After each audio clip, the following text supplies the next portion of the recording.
Greetings, friends of liberty.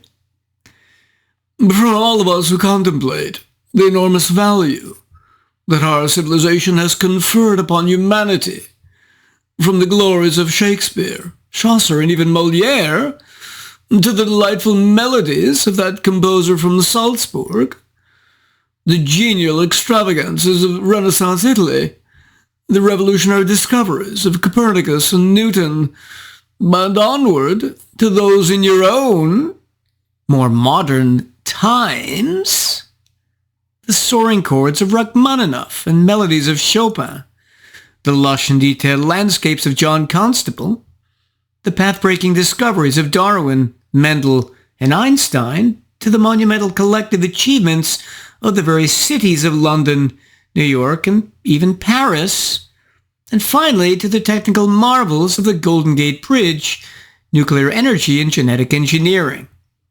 This harvest of human intelligence and courage lies in peril of loss if civilization, as it might have done during World Wars I and especially II, descends into barbarism, regressing to use age-old hatreds with modern technologies to threaten an obliteration of everything we hold dear.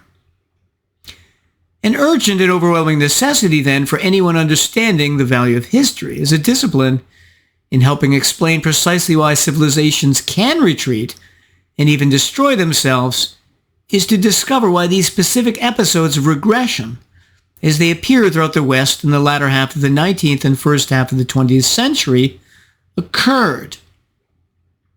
Because if we understand why Western civilization turned backwards and inwards to wreak such havoc upon itself, we then make possible an understanding of whether and how these same destructive forces, now taking on a different shape, might return to threaten us again, completing in this age of nuclear weapons a more thoroughgoing devastation.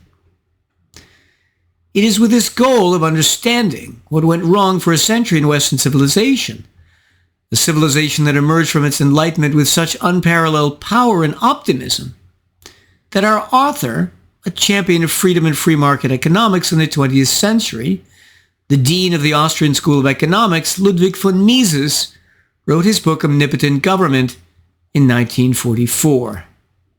In this, Mises, one of the greatest of all classical liberals, attempts to describe and explain exactly why 2 world wars happened and thus how the very foundations of our civilization were shaken. Dr. Mises begins, rightly, with a focus on nationalism. In his very first words, he says, the essential point in the plans of the German National Socialist Workers' Party is the conquest of Lebensraum, or living space, for the Germans, a territory so large and rich in natural resources that they could live in economic self-sufficiency at a standard not lower than that of any other nation. It is obvious that this program, which challenges and threatens all other nations, cannot be realized except through the establishment of German world hegemony. Defining this notion of Lebensraum as a specific type of nationalism, he then distinguishes it from what he calls chauvinism. He says, Germany had its chauvinists as all other nations had, but chauvinism is not nationalism. Chauvinism is the overvaluation of one's own nation's achievements and qualities and the disparagement of other nations. In itself, it does not result in any action. This, I think, is debatable, but his point here is that the ethical desire to violate property rights by wars of aggression is distinct psychologically from overvaluing one's own country or its achievements. He continues, the Russians are convinced that physics is taught in the schools of Soviet Russia only, and that Moscow is the only city equipped with a subway system. The Germans assert that only Germany has true philosophers. They picture Paris as an agglomeration of amusement places. The British believe that adultery is quite usual in France, and the French style homosexuality le vice allemand. He secondly distinguishes this desire for Lebensraum not only from chauvinism, but also from the dynastic wars of rulers before the 19th century. He says, German history, like the history of other nations, is the record of princes eager for conquest. But these emperors, kings, and dukes wanted to acquire wealth and power for themselves and for their kin, not Lebensraum for their nation. This is true. He says that in contrast, modern war is not a war of royal armies. It is a war of the peoples, a total war. It is a war of states which do not leave to their subjects any private sphere. Thirdly, Mises distinguishes this German nationalism from Germany's efforts to form its own nation and to unite the multiplicity of its tiny sovereign states together before unification by Bismarck in 1870. He thus says, when the German 19th century liberals aimed at a substitution of the democratic government of the whole German nation for the tyrannical rule of 30-odd princes, they did not harbor any hostile designs against other nations. They wanted to get rid of despotism and to establish parliamentary government. They did not thirst for conquest and territorial expansion. He adds, 100 years ago, the Germans were quite different from what they are today in 1944. At that time, it was not their ambition to surpass the Huns and to outdo Attila. Their guiding stars were Schiller and Goethe, Herder and Kant, Mozart and Beethoven. Their leitmotif was liberty, not conquest and oppression. Fourthly, in clarifying his definition, he rightly distinguishes nationalism from patriotism, saying, patriotism is the zeal for one's own nation's welfare, flowering in freedom. The liberals are patriots, but their opinions radically differ from those of the nationalists. They recommend free trade, international division of labor, goodwill, and peace among the nations. Incidentally, speaking of definitions, Mises makes fun of Hegel's definition of the state, which was the actuality of the substantial will which it possesses in the particular self-consciousness once that consciousness has been raised to consciousness of its universality. Typical, clear Hegel. And regarding Hegel's ideas and those of other political thinkers who later came and who believed that the state was God, he says, he who says the state is God deifies arms and prisons. The worship of the state is the worship of force. There is no more dangerous menace to civilization than a government of incompetent, corrupt, or vile men. Now finished with definitions and turning to history, he says, specifically of this German desire for territorial expansion and protectionist trade measures, for more than half a century, the Reich has been the disturber of the peace. The main concern of European diplomacy in the 30 years preceding the First World War was to keep Germany in check by various schemes and tricks. When the devices of appeasement broke down in 1914, the forces of hell burst forth. This new war is a German war as was the First World War. Does Dr. Mises believe that Western governments, irrespective of this virulent German nationalism, might have prevented Germany from starting World War II? He does, saying that Germany built up a tremendous military machine while other nations foolishly neglected to organize their defenses, and that the failure of all other nations to stop the rise of Nazism in time and to erect a barrier against a new German aggression was not less instrumental in bringing about the disaster than were the events of Germany's domestic evolution. Nobody can reproach the Nazis with having concocted their plots clandestinely. Soviet Russia failed even more lamentably than any other nation in preventing this war. Seen from the viewpoint of the British, the Poles, or the Austrians, the chief question is not what is wrong with the Nazis, but what was wrong with our own policies with regard to the Nazi menace. He adds, one of the most curious facts of modern history is that the foreigners, whom this German nationalism was a menace, for whom was a menace, did not sooner become aware of the danger. A few Englishmen saw through it, but they were laughed at. To Anglo-Saxon common sense, the Nazi plan seemed too fantastic to be taken seriously. One of the founding beliefs of European nationalism, exhibited in many countries, was the belief that all people speaking the same language have some intrinsic right to belong to one nation. So he's not arguing that they might not sympathize and identify with each other. He agreeing that nothing links men more closely together than a community of language, and nothing segregates them more effectively than a difference of language. But that instead, for example, this didn't give Germany the right to incorporate Germans living in Czechoslovakia. And for example, he believes the Irish, speaking the same language as the English, started developing Gaelic just because it would make them linguistically different and thus justify their desire for independence.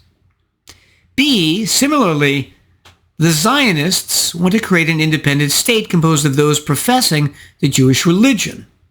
Therefore, the Zionists try to induce the Jews to speak and write Hebrew, despite the fact that Jews have arrived in Israel from all over the world. Countries also, by this principle, fight over whether the language of another region is a dialect or true language, as with the Russians claiming that Ukrainian is a dialect, so the Ukrainians don't deserve their own country. And this habit leads, internationally, to a heightened potential for conflict. For example, Nazi Germany believed they had a right to the reincorporation of all Germans now outside the borders, and that the Austrian Empire must be dismembered. All its countries, which until 1866 were parts of the German Federation, must be annexed. This includes all Czechs and Slovenes. The Netherlands and Switzerland must be reunited with the Reich, and so must the Flemings of Belgium and the Baltic provinces of Russia, whose upper classes speak German. The army must be strengthened until it can accomplish these conquests. This, Mises argues, is what the linguistic theory of nationalism leads to.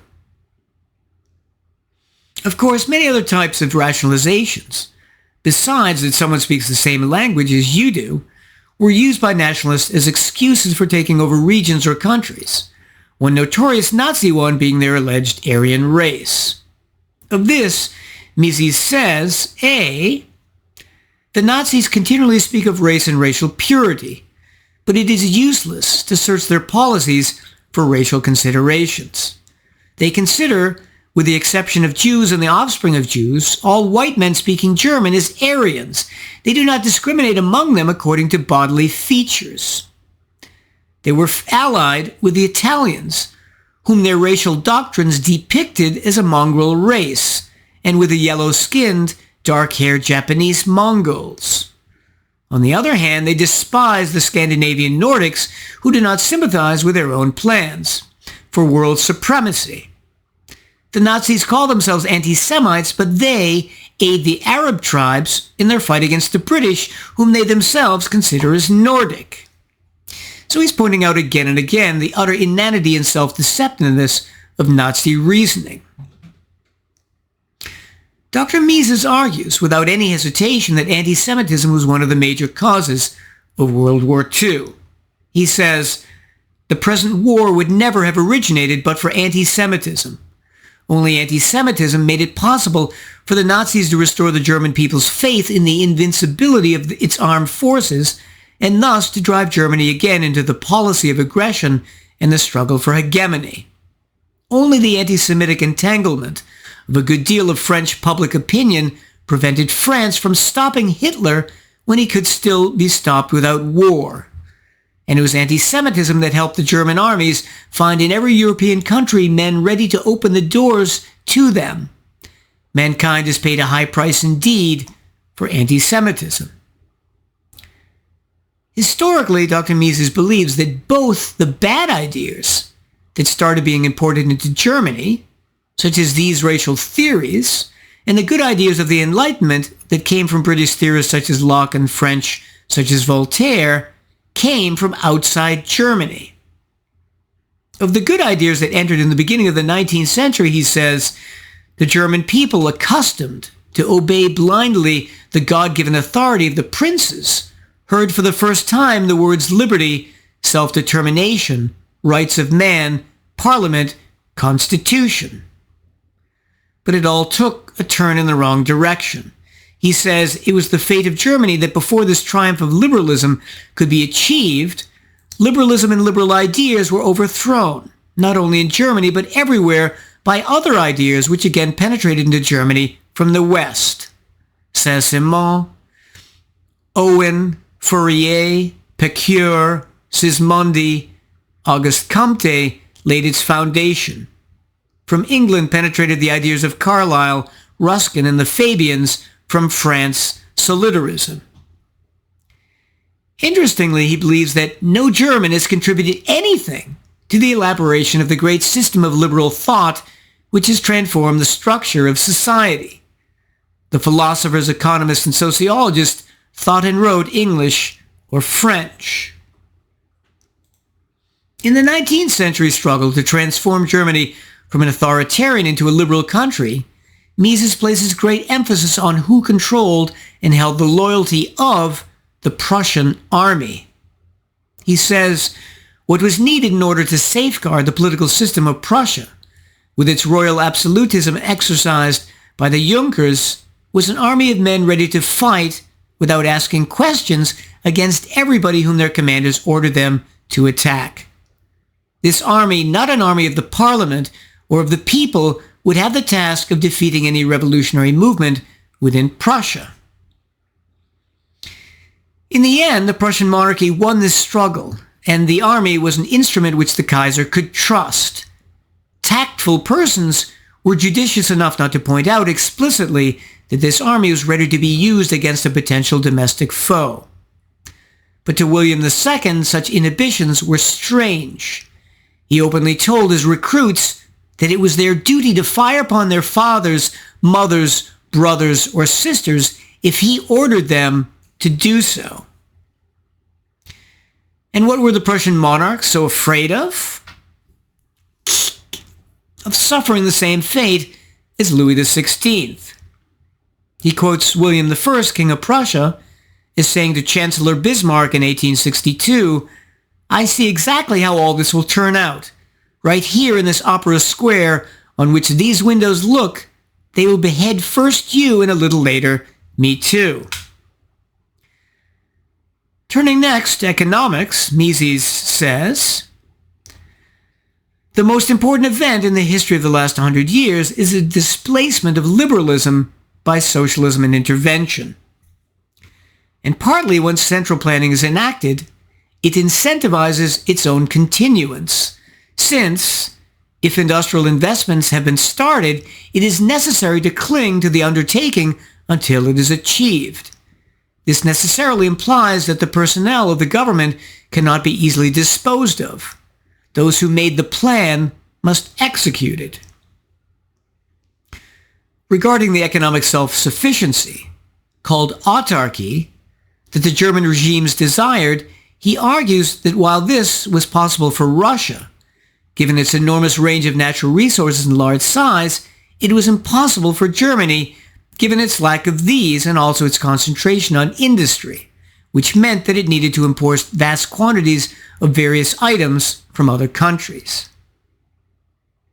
Another economic point he constantly reiterates is that when government intervenes, as in the labor market, for example, to raise wages, it thereby raises the cost of the goods that it sells abroad, because labor costs become higher. However, if free trade exists, then other countries with more competitive labor markets and thus lower costs and selling prices will be able to export those exact products to Germany, thus undercutting the ability of these high-cost German producers to successfully compete. This then caused the German government to institute an economic warfare of tariffs on these imported goods, thus harming domestic consumers who now have to pay higher prices for them. As Mises says, thus Germany developed its characteristic system of cartels. The cartel charged the domestic consumers high prices and sold cheaper abroad. What the worker gained from labor legislation and union wages was absorbed by higher prices. This and policies like it lead to hostility. He says, For more than 60 years, German nationalists have been depicting the consequences which the protectionist policies of other nations must eventually have for Germany. Germany, they pointed out, cannot live without importing food and raw materials. There is, they told themselves, only one redress. We must conquer more dwelling space, more Lebensraum. What was unsurprising was that protectionists were found throughout German universities, Adolf Wagner and Gustav Schmoller being prominent examples. Mises says of the economist Schmoller that he was the universally recognized head of the German socialists of the chair, professor of political science at the University of Berlin, permanent advisor of the Reich government on economic problems, member of the Prussian Chamber of Lords and of the Prussian Academy. His compatriots in German officialdom considered him the greatest economist of the age and a great economic historian. Still more outspoken than Schmoller was his colleague Adolf Wagner, whose fame and official prestige were almost as great. He adds that very soon the youth came back from the universities and lower schools convinced pan-Germans. All important offices soon came into the hands of men whose university training had imbued with nationalist ideas. Since this book is filled with hundreds of assertions and points, arguments and counter-arguments, only a fraction of which I've covered here, let me list a few more of this great multitude. Number 1. Mises makes a definite apology for German philosophy, saying, Kant's moral teachings and his concept of the categorical imperative have nothing at all to do with Prussianism or with Nazism. The categorical imperative is not the philosophical equivalent of the regulations of the Prussian military code.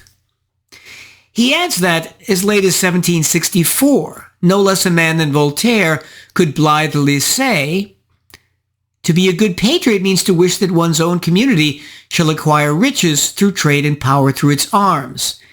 It is obvious that a country cannot profit but by the disadvantage of another country, and cannot be victorious but by making other peoples miserable. No doubt Mises' discussions with philosopher Ayn Rand, who despised Immanuel Kant, must have been very lively. Number 2, on the issue of whether the reparations demanded by the Treaty of Versailles helped cause World War II, he says, it is a grotesque misrepresentation of the facts to assert that these payments made Germany poor and condemned the Germans to starvation. They would not have seriously affected the German standard of living even if the Germans had paid these sums out of their own pockets and not, as they did in fact, out of money borrowed from abroad. The reparations were not responsible for Germany's economic distress. But if the Allies had insisted on their payment, they would have seriously hampered Germany's rearmament.